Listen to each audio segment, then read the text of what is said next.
বিসমিল্লাহির রহমানির রহিম। কাছে কিংবা দূরে যে যেখান থেকে আমার এই প্রোগ্রাম দেখছেন, আমি Mehua group of company chairman Sajjad Hossain Khan, Trisha overseas RL 1185 এর স্বত্বাধিকারী। আপনাদেরকে জানাই অনেক অনেক প্রীতি এবং শুভেচ্ছা।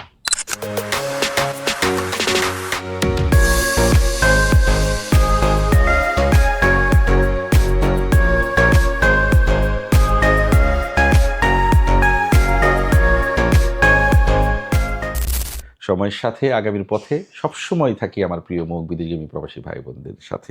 দক্ষ হয়ে বিদেশ যাবেন, অর্থ সম্মান দুটি পাবেন, এই স্লোগানকে সাথে নিয়ে যে সকল বিদেশগামী প্রবাসী ইউরোপ প্রবাসীদের জন্য আমি অনেকগুলো দেশ নিয়ে কাজ শুরু করেছিলাম। তার মধ্যে ম্যাক্সিমাম দেশ সফল হয়ে একটি দেশ, যেমন আমি খুব নিরাশার মধ্যে ছিলাম, নিরাশার অবসর কাটিয়ে সর্বশেষ আলহামদুলিল্লাহ অবশেষে আমরা গতকালকে থেকে সার্বিয়ার সমস্ত যে বইগুলো অ্যাপ্রুভাল হয়েছিল এবং আমরা এই কর্মীদের স্টিকারগুলো পেতে শুরু করেছি। প্রথমেই নাম ঘোষণা করছি, তারপরে এইটার গল্প কাহিনী এবং আমাদের বিগত সময়ে যে সার্ভে ফাইলগুলো নিয়েছি, আগামীতে যে ফাইলগুলো আমরা কাজ করব, আমি আপনাদের সাথে প্রত্যেকটা বিষয় নিয়ে, স্পেশালি সার্বিয়া নিয়ে আমি আজকে কথা বলব। প্রথমে বিসমিল্লাহ বলে আল্লাহর কাছে পরম শুকরিয়া আদায় করছি প্রথমেই, যে মহান আল্লাহ পাক আমাদের উদ্দেশ্য ছিল সৎ, আমরা কাজ করেছি নীতি এবং নিষ্ঠার সাথে, শ্রম দিয়েছি, যার ফল আমি এখান থেকে নিরাশ হইনি। আমি সর্বশেষ এখান থেকে ফল বের করবই, রেজাল্ট বের করে নিয়ে আসবই। এবং আমার প্রিয় বিদেশগামী প্রবাসীদের যে মনের ইচ্ছা, যারা আমাকে ট্রাস্ট করে আমাকে ধরে থাকবেন, তাদেরকে আমি পাঠাবো এবং শপথ নিয়েই আমি নিয়েছিলাম। তো আমি এইখানে সবাইকে নিয়ে সার্ভিয়ে আমার আমার আমব্রেলার নিচে যারা আসলেন সবাইকে নিয়ে আমি সফল হতে পারিনি, এবং সফল শুধু তাদেরকে নিয়ে হতে পারছি যারা আমার কথা শুনেছেন, যারা আত্মবিশ্বাসের সহিত লম্বা সময় নিয়ে পাসপোর্টগুলো ফেলে রেখেছিলেন। দীর্ঘ 2 বছর, গত বছর সার্ভিয়ে শুরু করেছি, 150 থেকে 200 পাসপোর্ট টাকা সহ রিটার্ন করেছি। যে কয়টা কন্ট্রাক্ট করে যতগুলো ফাইল রেখেছিলাম, যে অন্তত পক্ষে এটা আমার আত্মসম্মানের ব্যাপার, আমাকে কিছু হলেও এটা যদি আমাকে ধরে থাকেন, আমি আপনাদের কাজগুলো করে দিব। কারণ নির্ধারিত সময়ের মধ্যে হয়তো পারিনি, কিন্তু কাজ করতে পারছি বা কাজ করে দিতে পারছি, এই আত্মবিশ্বাসে যারা জমা রেখেছেন। প্রথম নামটি ঘোষণা করছি, আমার নারায়ণগঞ্জের একটি ভাই শাকিল মিয়া। আমি অভিনন্দন জানাই শাকিল মিয়াকে। এদেরকেও বোঝাতে আমার অনেক কষ্ট হয়েছে, এই বুঝাতেই রেজাল্ট এসেছে এবং বুঝ মেনেছে বলেই সে তার সফলতা পেয়েছে। আজকে সকালে সে অলরেডি ফিঙ্গারিং কমপ্লিট করেছে, তার ভিসা কপিটি গতকালকেই সে সংগ্রহ করেছে এবং আমরা রোববার দিন এগুলো সাবমিট করব। একদিনের মাথায় এগুলো ম্যান পাওয়ার করে আমরা টার্গেট নিয়েছি যে 30 তারিখের মধ্যে যে 9টি ভিসা স্টিকার হয়েছে, এর মধ্যে 4 জনের নামটি আমি ঘোষণা করছি, কারণ এই 4 জন ব্যক্তি সরাসরি আমার কাছে এসেছেন। বাকি 6 জন ব্যক্তি বিভিন্ন এজেন্ট বা বিভিন্ন ট্রাভেল এজেন্ট, সাব এজেন্টের মাধ্যমে আমাদের কাছে জমা করেছেন। তাদের নিয়ে আমার কোনো হেডেক নাই, হলো আলহামদুলিল্লাহ, না হলো আলহামদুলিল্লাহ, কারণ ওই বিষয়গুলো ফুললি উক্ত অফিস এবং উক্ত এজেন্টরা ডিলিং করবেন। তাদের নাম ঘোষণা করারও আমার দায়িত্বর বুধের মধ্যে পড়ে না।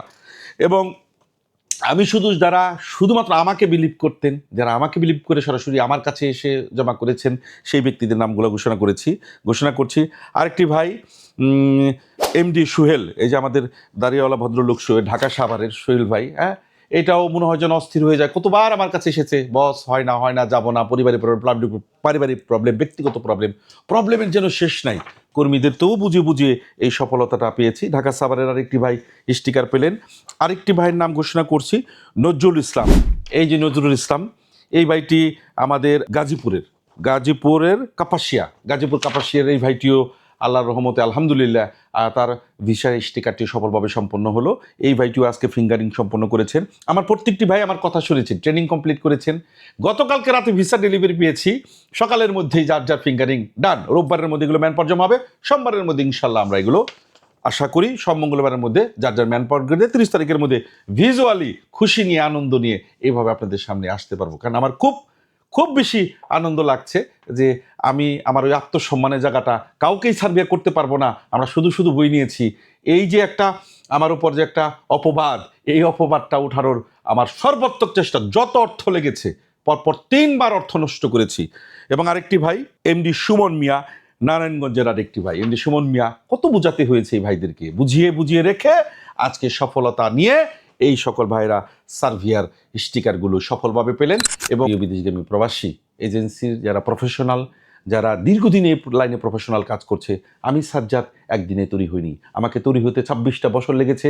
26 বছরে 30-35 হাজার কর্মী বিভিন্ন দেশে পাঠিয়ে যে সুনামটি অর্জন করেছি, গুটি এই 200-250 পাসপোর্টের ইউরোপ নিয়ে কাজ করতে গিয়ে, স্পেশালি সার্বিয়া, অন্য দেশ তো আমাদের চলমান ভিসা হচ্ছে, আমরা ক্রোয়েশিয়াতে সফল, আমরা রোমানিয়াতে সফল, আমরা ম্যাসেডোনিয়াতে সফল, এই দেশগুলো চলমান, হয়তো রেশিও কম বাট চলমান ভিসা হচ্ছে।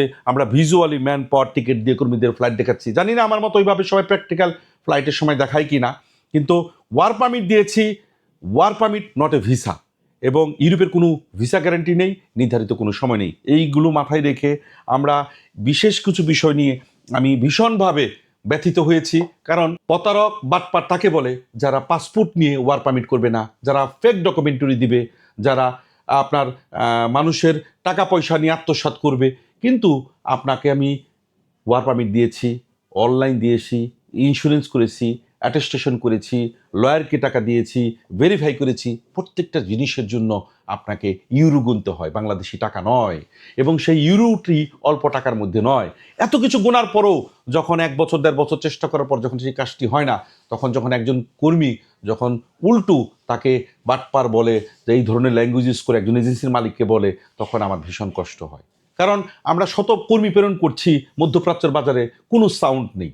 কুয়েত যাচ্ছে, সৌদি আরব যাচ্ছে, রাশিয়া যাচ্ছে, এবং এগুলো কোথাতে বিষয় হচ্ছে, কোথাতে কর্মী যাচ্ছে টেরও পাচ্ছে না। কিন্তু 100-200 পাসপোর্ট নিয়ে ইউরোপে কাজ করতে গিয়ে মার্কেটের যে মানুষের একটা নেগেটিভ কনসার্ন, এটা আমাদেরকেও ব্যথিত করে। প্রিয় বিদেশগামী প্রবাসী, আপনারা যদি প্রত্যেকেই আস্থা এবং বিশ্বাসের জায়গা রেখে, আমি কিন্তু বলেইছিলাম যে পর্যন্ত আমার ভিসা না হবে আমি আর কোনো অবস্থাতেই সার্বিয়া সহ অন্য কোনো পাসপোর্ট গ্রহণ করব না, সে কথাতেই রেখেছি।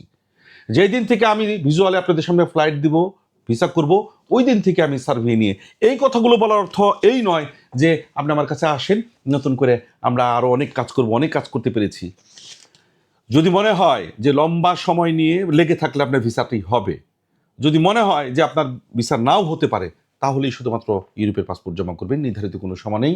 এবং এটাকে মাথায় রেখে যারা সেই সকল ব্যক্তি ইউরোপের জন্য পাসপোর্ট জমা করবেন, যার পিছু টান নেই, যার একক ইনকামে সংসার চলে, সেই ব্যক্তি নয়, যার 2 বছর 3 বছর পর ভিসা হতেও পারে, নাও হতে পারে, 4 বছরও লাগতে পারে, 2 বছরও লাগতে পারে, 4 মাসেও সেটা ভিসা হয়ে যেতে পারে। অর্থাৎ এই ভিসার নির্ধারিত কোনো সময় দিয়ে হয় না, অল দ্য প্রসিডিউর। আপনি ইটালি যাবেন, লুলুস্তা করে অ্যাম্বাসিতে 2 বছর ফেলে রেখেছেন, অ্যাম্বাসি আপনাকে কোনো আপডেট দিচ্ছে না, এটার জন্য এজেন্সি দায়ী নয়। এজেন্সির মাথায় বাড়ি দিলেই আপনাকে ইটালিয়ান দূতাবাস আপনাকে ভিসা দিবে না।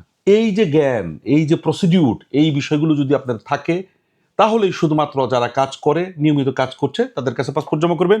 আগামী কিছুদিনের মধ্যেই আমি সার্বিয়ার এখন চলমান যারা আছেন এই ধারাবাহিকের সাথে পিছনে প্রত্যেকের আপডেট দেওয়ার চেষ্টা করব, এবং প্রত্যেকের ব্যাপারে আমরা পাসপোর্ট জমার ব্যাপারে এবং কবে নাগাদ হবে, এর মধ্যে একজন ওয়ার্কারকে কোনোভাবেই এত কিছু ভিজুয়ালি দেখার পরেও আস্থা নেই, বিশ্বাস নেই, তাকে হয়তো বা আমি আমার জোর করে পাঠানো সম্ভব হবে না, কিন্তু আমার যা চলে যাওয়ার সেটি আর আসবে না। অর্থাৎ যত অর্থই ব্যয় করেছি, আমি একবার ওয়ার পারমিট করেছি, হবে না, আবার ওয়ার পারমিট নতুন করে পিভিজিট করতে হবে না, আবার কন্ট্রাক্টের টাকা দিয়েছি, আমি যে অর্থটি মধ্যপ্রাচ্যের জগতে ভাইদের কষ্ট করে পাঠাচ্ছি, সমস্ত অর্থগুলো এই সার্ভিয়ার বাজারে এক প্রকার বলতে পারেন বাজি হিসাবে আমি ইনভেস্টমেন্ট করে আপনাদের মতো আমিও ব্যথিত হয়েছি। তাই আল্লাহ আমাদেরকে কবুল করুক, সঠিকভাবে সঠিক সময়ে প্রত্যেকের মনের আশাগুলো পূরণ করুক।